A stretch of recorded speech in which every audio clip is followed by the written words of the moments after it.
Bonjour, bonjour à vous toutes et à vous tous. Eh bien, je vous ai fait une vidéo aujourd'hui sur comment dissimuler des cernes. Alors, des cernes peu prononcées ou des cernes alors avec une touche ici et justement le creux du cerne, avec des cernes plus prononcées. Et j'ai fait aussi avec les marques plus tombantes qui sont celles-ci. Donc, dans ce cas-là, on fait un triangle pour couvrir cette partie-là du visage. Ne prenez pas quelque chose de trop blanc. Ne faites pas plus de 2 tons ou un ton en dessous de votre fond de teint parce que sinon ça se voit et que ce n'est pas très joli. Quand vous êtes de profil, toutes ces marques par exemple ici, vous les atténuerez pas complètement parce que c'est un creux quand même qui s'est formé et qui est plus, même pas profond, mais plus tenace que même en le remplissant avec du produit. Ou alors il faudrait être effectivement devant des caméras et avec c'est différent avec leur lumière, c'est tout à fait différent. Mais en plein jour, n'exagérons pas non plus de trop les corrections en anti-âge. Voilà, et puis n'oubliez pas les points de lumière ici, sur le nez, sur l'arrêt du nez. Ça peut être ici aussi si vous avez un creux qui se forme. Ici, mettre un petit peu d'anti-cerne plus clair, juste à cet endroit où ça fait des creux. C'est simple, quand vous avez des creux, moi j'ai un creux qui est ici, je mets de l'anti-cerne un ton plus clair que mon fond de teint ici justement. Et je travaille mon triangle.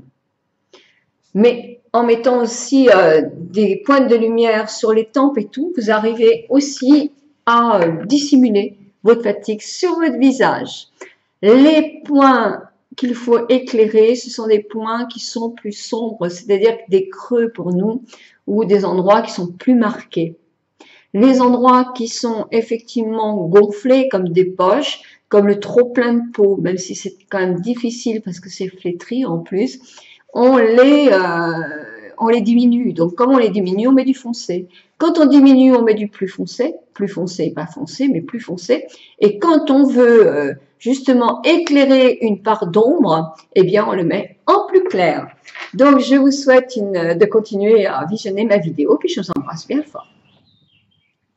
Oui, après avoir posé mon fond de teint, et là, je suis en train d'essayer celui de Benefit, Hello Flowers. C'est difficile tous ces noms-là. Là, voilà, je prends ça, ce sera plus facile. Hello Flowers, Oxygène, wow, Benefit. Je l'ai sur moi. Donc, je vais voir comment il va tenir toute la journée. Nous allons voir. En principe, c'est un fond de teint pour les peaux matures. Donc, nous verrons. Qui donne de l'éclat. Il ne faut pas qu'il en donne de trop non plus. Mais là, il n'est pas poutré. Hein. Pour les cernes, alors, des cernes, on va dire légères, peu profondes, des petites poches légères, peu profondes. Alors, vous prenez un anti-cerne d'un ton plus clair que votre fond de teint. Il ne faut pas le prendre trop clair parce que c'est pas beau quand ça fait du blanc comme ça. Quelquefois, on voit sur des photos, à mon avis, c'est trop blanc, ça se voit aussi. Donc, pour ce faire, moi, je vais prendre le Kiko. Sur la précédente vidéo dont je vous mets le lien là, je vous ai fait tous mes préférés, donc je ne vais pas recommencer. Donc, je prends, pas non plus en prendre des tonnes, hein. Je vais mettre dans le creux du cerne. Avec une glace, c'est mieux, Nicole, hein, toujours un peu. Creux du cerne, c'est ça. Et je vais en mettre ici. Évidemment, je tapote pour qu'il n'y ait pas de démarcation.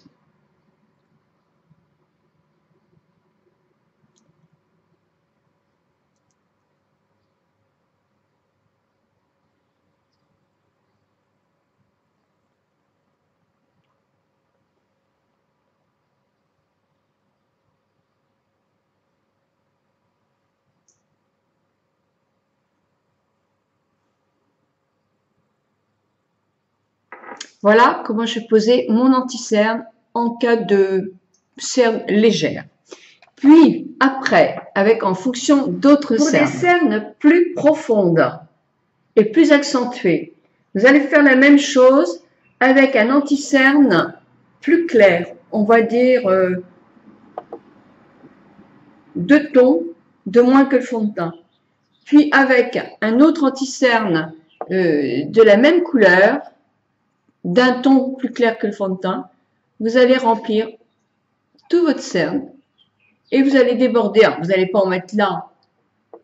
Je recommence. Là, c'est comme si j'avais rien mis. Pour des cernes plus profondes, vous allez mettre là, par exemple, ici, ou alors une pâte de camouflage dans les couleurs verts si vous avez des cernes violacées, soit dans les tons beige rosé si vous avez une cerne un peu marron. Vous allez l'appliquer dans le creux du cerne en étalant bien comme ça et en restant juste dans le creux du cerne. Puis ensuite, vous allez prendre avec un ton de moins que votre fond de teint et vous allez mettre jusque là, c'est-à-dire comme ça, vous le verrez mieux sur les photos. Et vous allez effectivement tapoter pour mélanger les deux matières là, entre le vert et le normal, un ton plus clair que votre peau. Vous allez tapoter pour bien unifier cette partie-là. Puis, si vous avez des cernes tombantes, c'est ce qu'on appelle ça, là, le truc qui tombe là, et puis en même temps, vous avez cette partie-là. Alors, je recommence et je vais faire l'autre œil. Voilà, il ne faut pas non plus avoir trop. Moi, je prends du creux du cerne, je descends sur mon nez, puis je descends bien parce que chez moi, ça...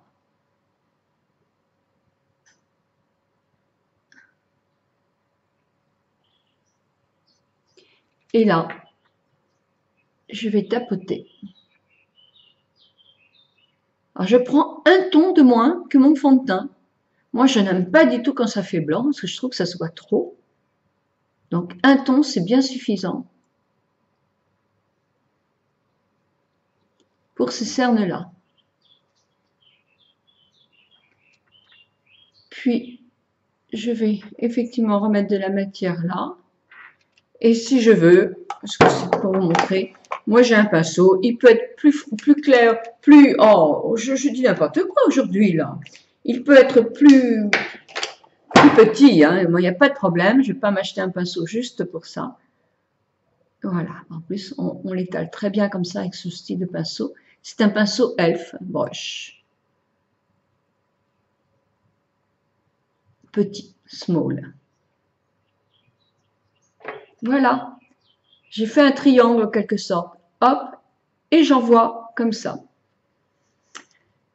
Vous éclairez effectivement cette partie-là et vous mettez toujours votre anti-cerne. Si vous mettez pas une pointe lumineuse, traitez votre anti-cerne sur la partie de votre sourcil. Puis, comme je vous avais dit, pensez à mettre votre pointe lumineuse ici, en descendant un tout petit peu sur votre nez et en faire des pointes lumineuses, par exemple là. Si vous avez votre sourcil et votre tempe qui se creuse un peu, ben faites-la ici pour apporter des points de lumière autres que le tour de vos yeux. Voilà, alors je vous ai fait des dessins que je vais mettre aussi dans ma vidéo pour que YouTube aussi en profite. J'espère que ça va vous donner des idées. En tout cas, ce sont les méthodes, moi, que je connais. Voilà, je vous souhaite une très très bonne journée. Non, je n'ai pas terminé parce qu'une fois que vous avez mis votre anti-cerne, en principe, on les poudre. Alors, pas tous, il y en a un chez Sisley qui ne se poudre pas, mais moi, je trouve qu'il est quand même mieux poudré. Il est un petit peu brillant quand même. Les peaux très sèches, il n'y a pas de problème. Les peaux déshydratées ici, il n'y aura pas de problème. Alors, toujours mettre votre crème avant. Hein. Il faut pas que ça se voit. Et vous aurez quand même toujours ce petit creux. Hein, parce que ce petit creux, vous pouvez mettre une couleur très claire dedans. Je l'ai le petit creux, alors on va essayer de travailler ça.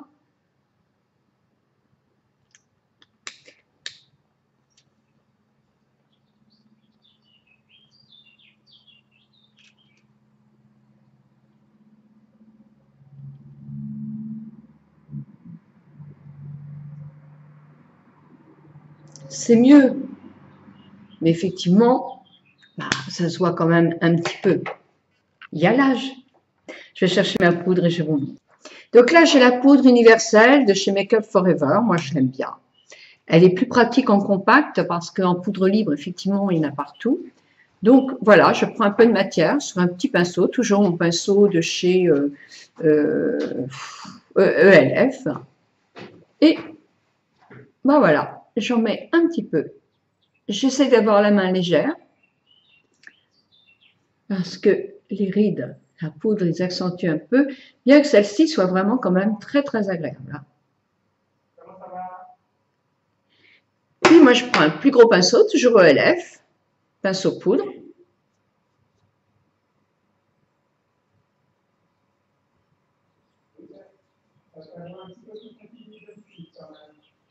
Excusez-moi, mon mari téléphone, mais je ne vais pas refaire ma vidéo, hein, tant pis.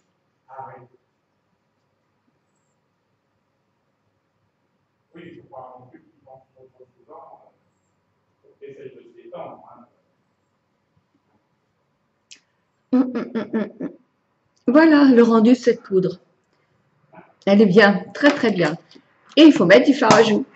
Si vous mettez du fard à joues effectivement assez en hauteur comme ça, vous verrez que vos cernes se verront moins aussi. Je vais refaire la 5e petite partie de vidéo qui concerne le fard à joues parce que c'était pas du tout bien. Voilà. Donc là, je suis maquillée évidemment, mais je vous expliquais que mettre le fard à joues, bon, il ne faut pas aller dans les rides là du tour des yeux si vous en avez, mais le mettre comme ceci, en hauteur toujours pour donner un côté ascendant à votre visage. Et puis, si on en met trop, parce que ça peut arriver d'en mettre quelquefois un peu trop, mais vous prenez votre gros pinceau poudre ou votre poudre universelle et vous refaites vos raccords comme ça.